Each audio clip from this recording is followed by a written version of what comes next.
ہمارا تو زمیندارہ ماحول ہے پنجاب کا. میں نے اپنے خاندان کے بتاتا ہوں، بچیوں پہ ظلم ہوتے دیکھے، پھر ان کی فریادیں بھی سنی، پھر ان کے ماں باپ کا ظلم دیکھا. اتنا ہی رہنا ہے، اتنا ہی گزارا کرنا ہے، بس اسا ایک باری تیرا کر دیتا ہے، ہوں اسا کوئی نہیں کرنا، پیچھا مڑ کے نہ پی آویں، جی میں کرنا ہی کر، ساڈا کوئی ذمہ نہیں. یہ ماں باپ کہتے ہیں، ماں باپ کہتے ہیں. اور وہ ماہی بے آب، مچھلی پانی کے بغیر تڑپتی ہے، اس طرح اس کا دن اور رات ہے. زندہ کی کھال کھچ رہی ہے، اس طرح اس کا دن اور رات ہے. اور ماں باپ کا جبر، گزارا کرنا ہے، گزارا کرنا. تین بعد کون تیرا رشتہ کتوں آئے گا، تیری شادی کتوں کریں گے؟ ابھی تو اس کو ذبح ہونے سے بچا لو. کل تو اللہ نے ہمیں اس کا مکلف ہی نہیں کیا کہ کل کیا ہوگا، کل کو آنے تو دو.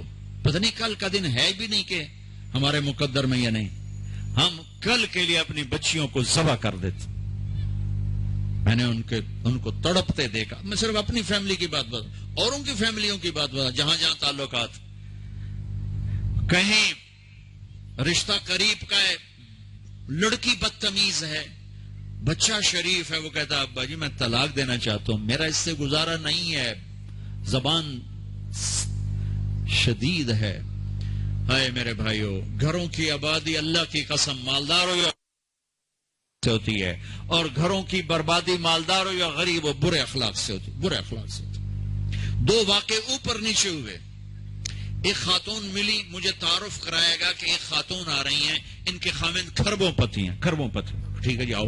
اس خاتون نے آتے ہی رونا شروع کر دیا. مولانا لوگ مجھے خوش قسمت سمجھتے ہیں کہ میں بہت بڑے مالدار کی بیگم ہوں، میرا دل زخمی ہے، میرے خاوند کا سلوک اچھا نہیں، میں دولت کو آگ لگاؤں، یہ ہیرے کے سیٹ کو میں کیا کروں جب اس کا سلوک ہی میرے ساتھ اچھا نہیں. چند دن کے بعد ایک نوجوان ملا. مولانا میں اپنی زندگی سے تنگ ہوں، میری بیوی انتہائی بدتمیز ہے، انتہائی زبان دراز ہے، میں اپنی زندگی سے تنگ آ چکا ہوں، 3 بچے ہو چکے ہیں، طلاق دے نہیں سکتا، میں کیا کروں.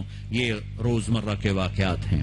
تو ضرورت کے لیے طلاق دی جا سکتی ہے، لی جا سکتی ہے، نہ عیب ہے نہ تانا ہے، نہ ذلت ہے نہ کوئی داغ ہے. لیکن ابھی فیصلہ آباد سے ایک بچی ملی، اس کی بچی گود میں. طلاق کیوں ہو گئی؟ سسرال نے کہا بچی کیوں پیدا ہوئی ہے، گھر واپس جا. طلاق دے دی. بچی پیدا ہونے پہ طلاق دے دی. پچھلے ہفتے ملا ہوں، پچھلے ہفتے. کیا قصور ہے جی؟ بچی پیدا ہوئی طلاق دے دی. اور یہ 3 دن پہلے اسلام آباد میں خاتون ملی کہ سسرال نے گھر سے نکال دیا، کیوں 3 بچیوں گھر سے نکال دی، 3 بچیاں پیدا ہونے پر گھر سے نکال دیا. یہ بھی اسی دیس کی کہانی ہے، یہ بھی اسی دیس کی دکھ بھری داستان ہے. ظلم صرف وہ نہیں جو بھتہ کی پرچیاں آ رہی ہیں اور جو دہشت گردی ہو رہی ہے، یہ گھر جیسے وہ بہت بڑا ظلم ہے، ایسے یہ بھی بہت بڑا ظلم ہے کہ کہیں بچیاں ذبح ہو رہی ہیں، کئی بچے ذبح ہو رہے ہیں. پھر ایک اور ظلم اس کے ساتھ ہے، خاندان سے باہر نہیں کرنی، خاندان میں کریں گے. ہم راجپوت ہیں، میں اپنی بات کر، ہم راجپوت ہیں، ہم اس سے باہر نہیں کرتے.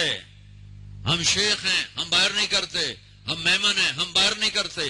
ہم پٹھان ہیں، ہم باہر نہیں کرتے. ہم ارائن، ہم باہر نہیں کرتے. اس بت کو توڑو، اس سے بڑی بچیاں برباد ہوئی ہیں، بڑی زندگیاں برباد ہوئی ہیں. میرے نبی نے فرمایا دین دیکھو، اخلاق، اخلاق دین جہاں دیکھو رشتہ کر دو. اگر بچہ اپنی پسند کا اظہار کر دے تو اسے نافرمانی نہ سمجھو کہ تو اپنی پسند کا اظہار کیوں کرتا ہے. اگر بچی اپنی پسند کا کہہ دے کہ میری یہاں شادی کریں تو اسے بے ادب، اسے بے حیا نہ سمجھو. اس نے حیا کے ساتھ شریعت کے مطابق ایک چیز کا مطالبہ کیا ہے. اللہ کا واسطہ دیتا ہوں ماں باپ کو، اپنے بچے بچیوں کی شادی میں ان کی رائے لو، ان کی رائے لو، ان کی رائے لو. ایک خاتون نے مجھے بتایا کہ میرا رشتہ آیا اور میرے ماں باپ دوسرے کمرے میں بیٹھ کے مشورے کر رہے کہ کرنا ہے کہ نہیں کرنا، مجھے بتا ہی نہیں رہے کہ تیرا رشتہ آیا ہے. اور بچیوں سے پوچھنا عیب سمجھ، مجھے تمہارے کراچی کے نہیں پتا، میرے پنجاب کی تہذیب یہی ہے، بچیوں سے پوچھنا عیب. بس کر دیتا تیرا، ایسا ہی کرنا ہے، ایسا ہی کرنا ہے، اور کوئی گل دوئی ہے ہی کوئی نہیں. شرابی سے بات. میرے اپنے عزیز دوستوں کی بہت بڑی فیملی، بہت بڑا زمیندار گھرانہ. ایک بچی نے فون کہا، مولانا صاحب صرف مجھے فون آیا کہ تیرے آسان تیری منگنی کر چھڑی ہے، بس فلانی تاریخ نو تیرا نکاح ہے. ٹھیک ہے، میرے ماں باپ ہیں، کر دیا، میں حاضر ہوں.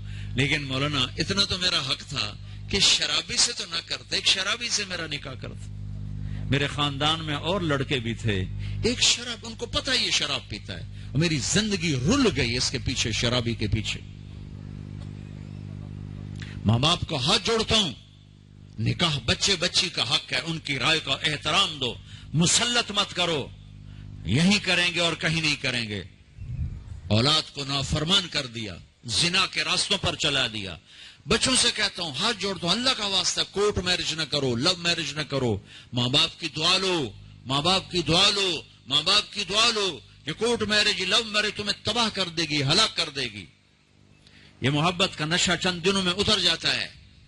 عاشق معشوق اور ہوتے ہیں، خامند بیوی اور ہوتے ہیں، حقائق اور ہوتے ہیں، تصور تخیل اور ہوتے ہیں. میرے رب نے ایک اعتدال کا دین پیش کیا ہے، ایک اعتدال کا دین پیش کیا ہے. شادی بچے کا حق ہے، بچے کا حق. ماں باپ پیش کر، بیٹا یہ پیغام ہے، کر دیں، بیٹے یہ پیغام ہے، کر دیں. بیٹا پسند کا اظہار کرے، اسے نافرمان نہ سمجھو. بیٹی اپنی پسند کا اظہار کر دے، اسے نافرمان نہ سمجھو. صحابہ کی سیرت اٹھا کے پڑھو، صحابیات کی سیرت اٹھا کے پڑھو. ایک خاتون، یا رسول اللہ میں آپ سے شادی کرنا چاہتی ہوں، یا رسول اللہ میں آپ سے شادی کرنا چاہتی ہوں. تو صحابیہ کروڑوں رابعہ بصری قربان کی جائیں صحابیہ پر.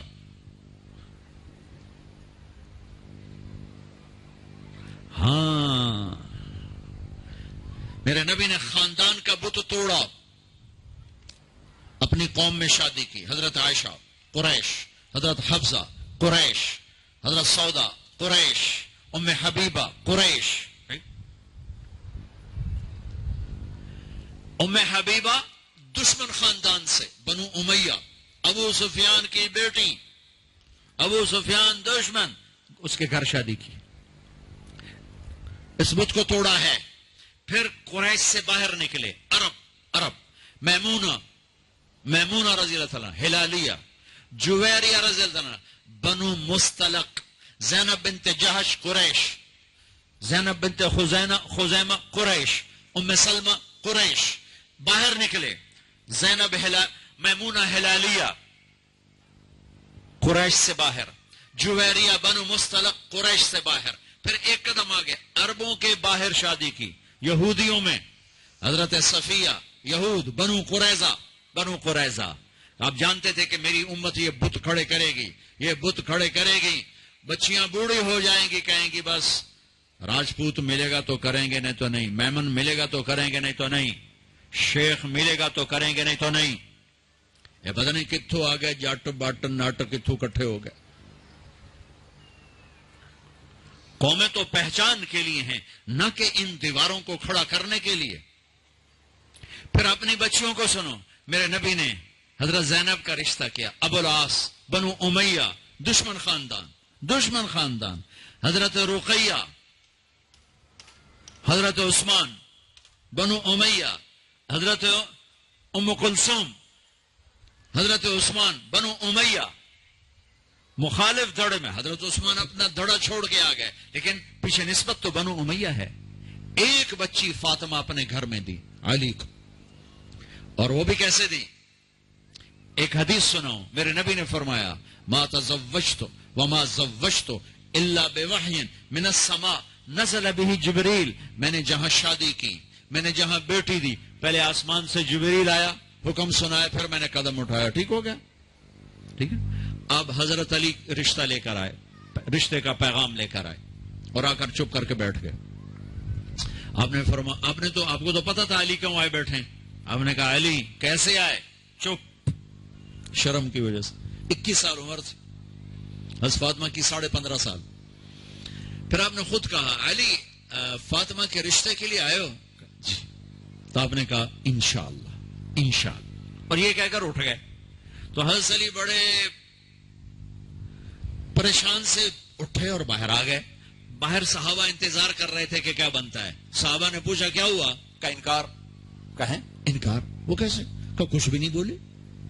تو عبد الرحمن بن عوف کہنے لگے کچھ تو بولے ہوں گے. کہا انشاءاللہ کہا تھا. کہا تو ہو گیا. کہا وہ کیسے؟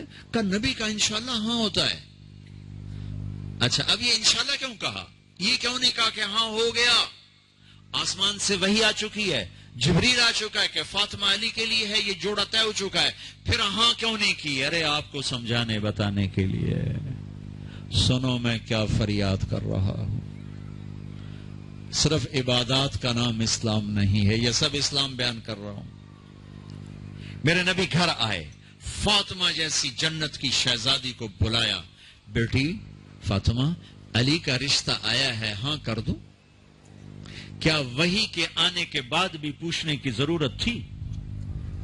جب اللہ کہہ چکے ہیں کہ فاطمہ علی کے لیے ہیں اور آسمان سے جبریل آ چکے ہیں کہ یہ رشتہ آسمانوں پہ طے ہو چکا ہے, پھر یہ کیوں کہا فاطمہ بیٹی علی کا رشتہ آیا ہے, ہاں کر دو؟ یہ کراچی والوں کو سکھانے کے لیے, قیامت تک کی امت کو سکھانے کے لیے کہ بیٹیوں سے پوچھا جاتا ہے کہ یہ شادی بیٹی کا حق ہے, یہ نکاح بیٹے کا حق ہے. یہ ایجاب قبول ماں باپ کرتے ہیں یا لڑکا لڑکی کرتے ہیں؟ اور ایجاب قبول کے بغیر نکاح ہو سکتا ہے؟ میرے ایک دوست ہیں چودھری رفاقت منڈی باؤدین, ان کے گاؤں کا ایک بچہ چھوٹی عمر میں بسوں پہ وہ نوکری پہ لگ گیا, وہ کنڈکٹر بن گیا, کلینر کنڈکٹر. وہ ساری زندگی اس میں گزر گئی. استاد جی آن دو, استاد جی جان دو, استاد جی کٹ لو, استاد جی آگے چلو, استاد جی پیچھے چلو. اس کی شادی ہونے لگی. یہ میں لطیفہ نہیں سنا رہا ہوں, صحیح واقعہ سنا رہا ہوں, منڈی باؤدین. اچھا مولوی صاحب آخیا ہاں بھائی پترا فلانے دی دھی تے اے او دا نام تے اے او دا پیو تے اتنا مار میں تینوں دتی تو قبول کیتی. آخر لگا جی آن دیو. تو اس کے بھائی نے اس کو کونی ماری, کہندا جی جان دیو.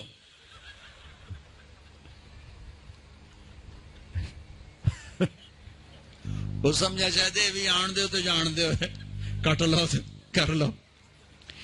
ایجاب قبول کتنے ضروری لفظ ہیں کہ جب تک لڑکی لڑکا یہ نہیں کہیں گے نکاح نہیں ہوگا. یہ ماں باپ کا حق ہے, یہ بچوں کا حق ہے.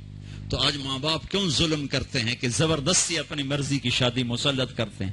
اللہ کرے ہماری اولاد ہماری مرضی پہ شادی کرے. بچوں سے کہتا ہوں ماں باپ کی مرضی کی شادی کرو, ماں باپ کی مرضی کی شادی کرو, ماں باپ کی مرضی کی شادی کرو. میں تمہیں بغاوت کی راہیں نہیں دکھا رہا, لیکن جو ماں باپ جبر کر رہے ہیں میں اس کے سامنے ہاتھ جوڑ رہا ہوں, اس کے سامنے ہاتھ جوڑ رہا ہوں کہ واقعات سن سن کے دیکھ دیکھ کے میرا کلیجہ پکا ہوا ہے. میں اس لیے بول رہا ہوں یہ وہ مضامین ہیں جو نئی ممبر سے بیان کیے جاتے. میں بول رہا ہوں کہ یہ میرے معاشرے کی دکھتی ہوئی رگیں ہیں. جہاں نیکی دیکھو وہاں رشتہ دے دو, چاہے خاندان ہے. ہاں خاندان میں کو ترجیح دو, خاندان کو ترجیح دو, کوئی شک نہیں, کوئی شک نہیں. لیکن اگر خاندان میں جوڑ نہیں باہر تلاش کرو. ہمارے جو ہم بچی والے, ہم کیسے جائیں؟ بچی والے نہیں جا سکتے. یہ تو ہندوستان کی ہندی ثقافت ہے. میری بیٹی جوان ہے, میرے ذمہ میں اپنی بیٹی کا رشتہ تلاش کروں. میں جا کر کہوں بھئی میری بچی جوان ہے, اگر آپ کو مناسب لگے تو آپ ہمارا پیغام قبول کر لیں. لیکن ہم اپنی بچیوں کو بوڑھا کر دیتے ہیں. کوئی رشتہ آئے تو کریں, کوئی رشتہ آئے تو کریں. پھر ایک یہ رشتے کرانے والیوں کا چکر ہے, اس نے کتنے گھر تباہ کر دیے ہیں. تو ماں باپ سے کہتا ہوں رائے لو, اولاد سے کہتا ہوں ماں باپ کے خلاف نہ جاؤ, نہ جاؤ, نہ جاؤ, نہ جاؤ. برکت کیا, دین سارا ہاتھ سے نکل جائے گا.